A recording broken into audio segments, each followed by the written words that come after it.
Hello there. This is Dan Roodt for Free West Media's YouTube channel. Thanks for watching, and don't forget to subscribe if you don't mind. All the interesting topics we are covering here. And today I'm privileged to be talking to someone who knows a lot about Sweden, Vávra. He's also editor of the Nya Tider newspaper in Stockholm. Hi there, glad to be with your show. Ah, nice talking to you, Vávra. Yes, and Sweden says, gets quite a lot of interest all over the world because it's such a, on the one hand, it's quite a successful country with low unemployment, low government debt and so on, but it's also a very crazy country, a feminist country. And it's also had a huge history with South Africa, where Sweden supported the ANC terrorist movement, which eventually took over our country. So it's true. But yeah, yes. but you know, Sweden is like an experimental country. It's really crazy because the things you say, it's more, glory of the past. When Sweden used to be this mixed economy, part socialism, part capitalism under the old social democrat governments, and they were building it like a national state. But since then, the social democrats, like rest of the social democrat parties and movements in the world, they become liberals, economic liberals, and they totally sold out everything, all state-owned corporations, and the postal service, everything. So it's all privatized, and still there is some welfare, but you can see big cracks that actually the authorities, the different parts, they can't really keep up with the dissolution, this dissolvement of society. There is no money, no resources. And you've also now had a huge influx of immigrants in your country. And with that, the crime rate has skyrocketed. And recently you did a story, it's also on the freewestmedia.com website in English, but you had it in Swedish on Nya Tider, and about knife violence in Sweden. That has also gone up a lot. Is that not so? Oh yeah, sure. There is a lot more violence, and the only reason that more people don't die is because better healthcare year by year. But actually, and they try to hide it in the mainstream media, and that's why it's so important to have free, real media that could tell the truth. So we do the job that basically the establishment journalists don't do.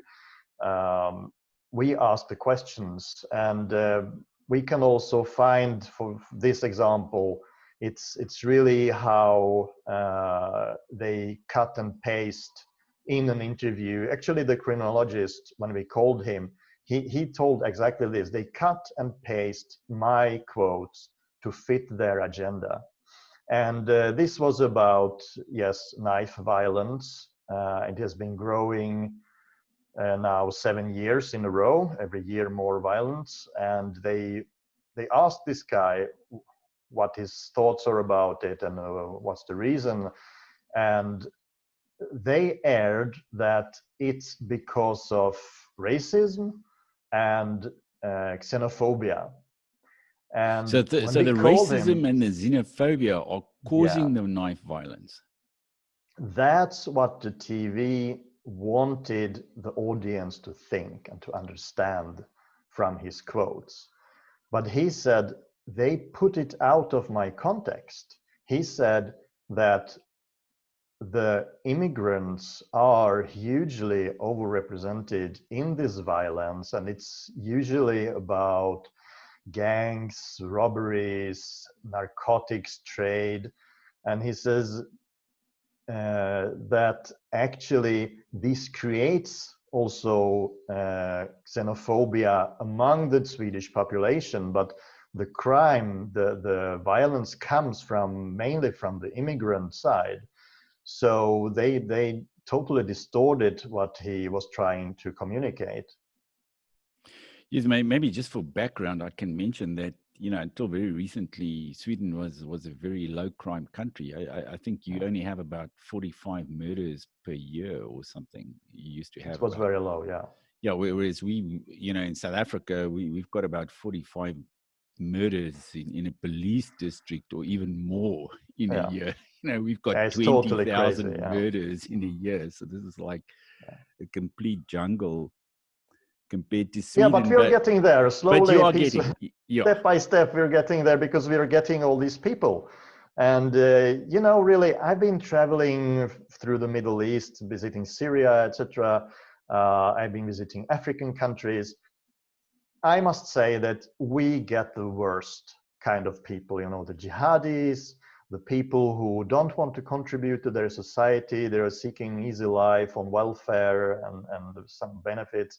So really, it's terrible to see. And yeah, in 2015, there was this huge wave, but it's still ongoing. There are no locked borders or anything. So actually, it continues, and it's Sweden used to be a country that was very homogeneous. Uh, Actually, when there was rise, race riots in America in the 60s, the prime minister, the social democrat prime minister, told that Sweden is so lucky because we don't have this kind of Well, actually, talking about the knife violence, there was kind of a joke, French joke by old, I don't know, Camille on Twitter the other day. And, in French, there's that you say arme blanche is a knife. So a white weapon is a knife in French. It's another term for a knife. And he was saying that one of these days, the only thing white left in France would be the white weapon. Yes, it's almost gay. Yeah. But they wouldn't report on this in mainstream media. For example, we had another article on our website recently, and it was about Black Lives Matter and how they are changing the names of all brands and sports clubs and etc. So we have a speedway sports club called the Indians in Sweden. Wow. And there was, a professor of history named Gunnlaug Fur, and she said that some people, it's offensive name, and they should change it, etc. And in television, she got a lot of time to elaborate on this, etc. And so we called this professor and asked her the question that the TV should have asked her. Do you know of anyone who felt offended by this name? No, of course she couldn't name anyone. And we were talking also to the leader of this club, the chairman, and he said they got so much support, they will never change the name. They got calls, they got emails. People want them to keep it. And then we found out that the professor, she's working at a university called Carl von Linné's University. And that's funny because, no one really mentions Indians as a name in Sweden. It has not been in the debate as some kind of offensive name. But Carl von Linné, the Black Lives Matter activist, they want to tear his statues down because, he put order in nature with biology divided into species, etc. And that's race biology, according to them. So we, of course, asked her, would you like to change the name of your university? No, it would be counterproductive. I don't think so. But when you look at her profile on Facebook and the university page, you see that she's, interested in gender studies and intersectionality and post-colonialism. She was a candidate in the last elections for the Green Party, and really the Green Party is really extreme in Sweden. But she didn't succeed. She didn't get into the parliament. But her wife was Okay. her wife was elected to the local city parliament, and she's actually the chairperson of that city parliament. So yeah, the Greens are really a tiny party in Sweden. They barely, get into the parliament. But now they are in the government coalition with the Social Democrats. So they basically run the immigration policy of Sweden and all these other cultural issues, etc. So this tiny party gets a huge influence today. Wow. But a lot of Swedes now, they're opposed to immigration and to the third world invasion that's going on there. And they obviously vote for the Swedish Democrats. And how's that party doing? Oh, it's going up and down. Actually, last election was a great disappointment because they were, in the polls, they were like second biggest or doing very well. But at the end, they got around 17%. And it was a huge surprise to a lot of people. There was a lot of talk about maybe some election fraud or something. Actually, there was a live counting on the internet, and also it was shown on TV. And about half an hour after the elections, the whole site went down, and it was blank for maybe half an hour. And before this, the Swedish Democrats get over 20%, and suddenly when the site was online again, they got only 17. So Wow. people were really angry about this. And now during the corona, when it was at its height in March, April, actually the government got more support. So the Social Democrat got like record numbers because they have been getting smaller and smaller for every year. But this was way up for them. But now in the latest polls, like in July, actually the Swedish Democrats are doing really well, and some polls actually put them at like the biggest party right now. But that's kind of a good dilemma all over Europe, that you find a lot of the more conservative or patriotic parties, they become the biggest political movements in their countries, say with between 20 and 30%, or sometimes even above 30%. But they can't get into government because all the other parties gang up against them, and the media are sort of adamant that they should be kept out of government. Yeah, exactly. And it's and it's very obvious. They talk about not to let Swedish Democrats influence anything, and they even accuse each other. Maybe you want to take some of their ideas and cooperate with them. No, we don't want, etc. And really, you can see that this left and right, etc. It's really just a fake. It's just for show.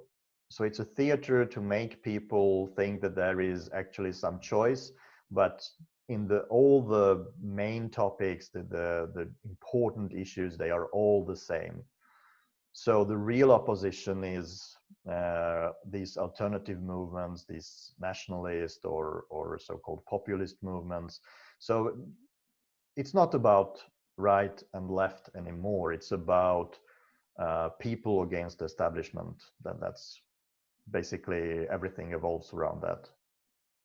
Yes, exactly. And the elites control the media and the universities, and therefore they tend to also dominate the public opinion. And even though the ordinary man in the street, he feels differently, he hasn't got much of a voice. And but actually you said that patriotic movements can't really get into power. I would compare that with Trump. You can see Donald Trump has been elected president. And what can he do? He's totally surrounded by deep state that undermines his decision. I'm not telling that Trump is doing everything perfect, But for example, he says he will pull out all soldiers from Syria and from Iraq. And the generals just say, no, we will not do it. You know, he doesn't have that power. So it's very difficult. I can see it in Sweden that all these authorities and state bodies, they have so many people already entrenched who are doing political activism through police, for example. We now had a story about, in my newspaper, about weapon laws, gun laws. And the police is trying to, you know, stop everyone from having legal guns. Oh, really? Even in Sweden? Yeah. Yes, because sure. you can own a gun for hunting purposes or self-defense or something like that in Sweden. Not self-defense at all. You can have it for hunting purposes or sports, for competing. And you know, every year you have to show that you have need for your gun. And actually, the law is quite not clear. It says that everyone who has a need for a gun should be granted this license. And the police says hunting is no need, sports is no need. So wow. They want to, you know, and they actually, the people we interview, they call it political activism from the police. And basically this is because they can't stop the illegal weapons. So they try to show that they are doing something, because there are so many illegal weapons and you have shooting all the time. You know, actually they had a big operation the last year to stop the deadly violence with firearms. And the result was it just grew. It's more shooting this year than last year. So they just abandoned this operation. Really? So yeah, so they're not trying to confiscate the illegal weapons or get hold of them or prosecute the people. They are trying, but they are not successful. I mean, you get shootings all the time. I mean, there are so many illegal weapons everywhere. And then that's also quite a new phenomenon in Sweden. I mean, say 20 or 30 years ago, you didn't have shootouts in Sweden. No, it was very rare. I mean, not shootouts between, you know, criminal gangs or so. No, that's now it's really common. Wow. And it's in certain areas, obviously in Malmö and others. More or less, yeah. But I mean, actually, the whole of Sweden is now multicultural. They put immigrants in, you know, the smallest village. It's everywhere. It's nowhere to run anymore, which is good in a way, because people now can't just get away from the problems. The problems are everywhere, so they need to act somehow or to face it. Yes, well, it almost sounds as if you kind of going the way of South Africa. You're not, it's not as extreme yet as it is here, but yes, you're also in a situation where there's insecurity and you know, people are attacked or women are attacked. And it's going so fast now. I mean, the stories I hear from people, you know, who were alive who lived during the Second World War, they say, we were so surprised in Sweden when we came here. For example, a farmer could put a table by his field with his crops and the fruits and stuff, and just a bowl for money, and with a sign, put your money here. Okay, you know, and somebody would then take something and put them and pay. Yeah, you know? and the bowl was, there were money in this bowl, and no farmer anywhere, you know. So, but that's really a long time ago. Actually, in the 80s, still in the 1980s, people didn't lock their bicycle. It was no need really. But of course, this changes very quickly, and I think, you know, people try to ask why are the politicians doing all this? Why is this changing? Why are these new policies?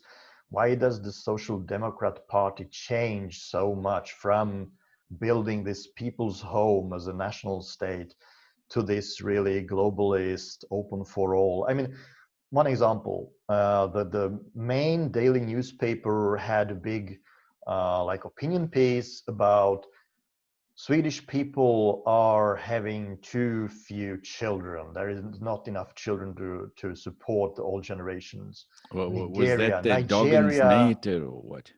Nigeria will save us. We should take people from Nigeria. Wow. So, and to me, it's very clear. It's a liberal way of thinking, because for the market, people are exchangeable. It's just workforce and consumers. Doesn't matter if it's Swedish or Nigerian. Of course, for us as human beings, it's fundamental who you are and the people around you, your society, what kind of people it's built from, because it creates a culture, etc., a civilization. But for the market, it doesn't matter. And I mean, Sweden used to be, when I mentioned this mixed economy, it was self-sustaining in many ways. Agricultural, food was maybe 70-80% domestically produced. You had the Saab and Volvo cars and airplanes. You had factories for all sort of things, clothes. You had big shipyards, everything. So basically, the global corporations couldn't profit from such a country. It was self-sustaining. It was how to say, it had everything it needed. So you couldn't sell it anything. That's why you had to destroy this kind of people's home and make it open, force it open to international markets and globalize it. Because now you can see that we are going quickly to the situation like South Africa, but also in the workforce labor market way, Sweden imports a lot of people from the third world, from Arab countries, from Africa, and so on, who can't read and write.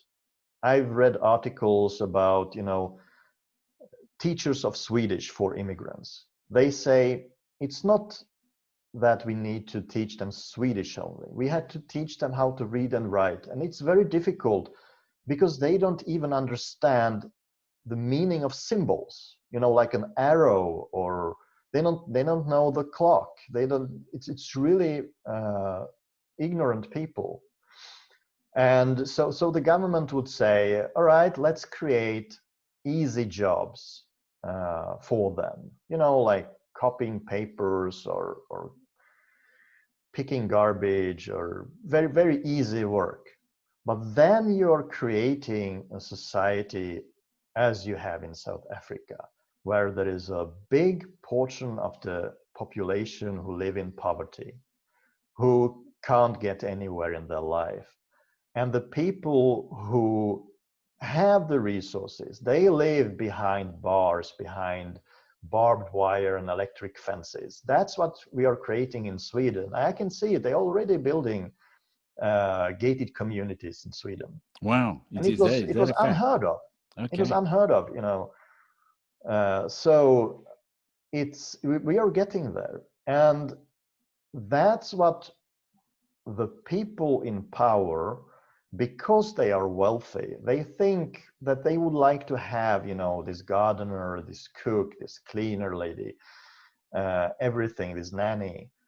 And they want this kind of cheap labor. And they are creating a hell of a society, because you will create a violent society plagued by criminality and insecurity, where people don't feel a connection to each other. Sweden used to be a really homogeneous, ethnically homogeneous society where people trusted each other, where people cooperated. So, and it was really, really working well. And people in Sweden, you got very powerful unions. So you have a lot of rights, and you have a very good situation for the working people. Yeah, and they earn And fairly high salaries as well. yes, yes, and Everybody it's in Sweden gets a decent wage. I mean, yeah. yes, yeah, and actually it's qualified work. I mean, they have to create these easy jobs because there are no easy jobs, because everything is qualified, everything is done with machinery and technology, and so all these easy jobs have been, you know, replaced by machines. So it's really a step backwards. Yes, I mean, I remember walking around in one section of Stockholm, and I saw two or three people, maybe two people building a whole road. You know, whereas here you Yeah, would have 20 or 30. yeah, Whereas there it's two people, and they've got two machines, and they yeah. built the road. You know, so Mm. obviously they get paid what 20 or 30 people would get paid here Right, that's it. because they're so much more productive. Yeah, So you're going from that system to our system where you've just got this massive, unskilled, yeah, kind of unproductive labor, yeah. you know, living in degradation and in shanty towns and that sort of thing. I mean, you haven't got shanty towns or No, we ghettos or haven't. townships No, yet, but you know, actually, obviously, yeah, they get very nice apartments actually, and especially people are really fed up with that because you know, in Stockholm and all the cities, for rental flat you need to wait maybe 10-15 years in queue because there is such shortage. And if you want to buy apartment, it's really expensive. And basically the state will bid over you. If you try to buy an apartment, you compete with the state because the state wants all these apartments for the immigrants because there is shortage of homes. So the prices have been really going up for the past maybe, well, past decade, I'm sure, but sharply for the since 2015. so the So state really, provides yeah, almost free housing for the immigrants, and the Swedes yeah. themselves, they can't get apartments close to where they work. Is Yeah, that what you say? exactly, and children can't move out from their parents, etc. So it creates a lot of problems. Wow. Okay, well, Vávra, that's been very interesting talking to you about the situation in Sweden, especially, yeah, as you say, that the whole world is almost going the South African way, including Yeah, Sweden, which used to be a very well organized and honest used and to. trusting society, almost a Hmm. utopia, crime free, high salaries, low unemployment. And now you sinking further and further down into our kind of situation. Yeah, It's a real tragedy for everybody, for us and for you and for everyone. But thanks again yeah, for talking to the Free US Media channel, and I hope we can do another talk quite soon. yeah. I'm sure because I mean, alternative media, free media is really the key because you have to get out with all this information and expose everything. And Sweden is such a crazy country, so there is a lot to expose. Exactly. Okay, well, and to the viewers, don't forget, please, to subscribe to the channel. We're nearing our first 1,000 subscribers now. And thanks for watching. Until next time, goodbye. Okay, thanks.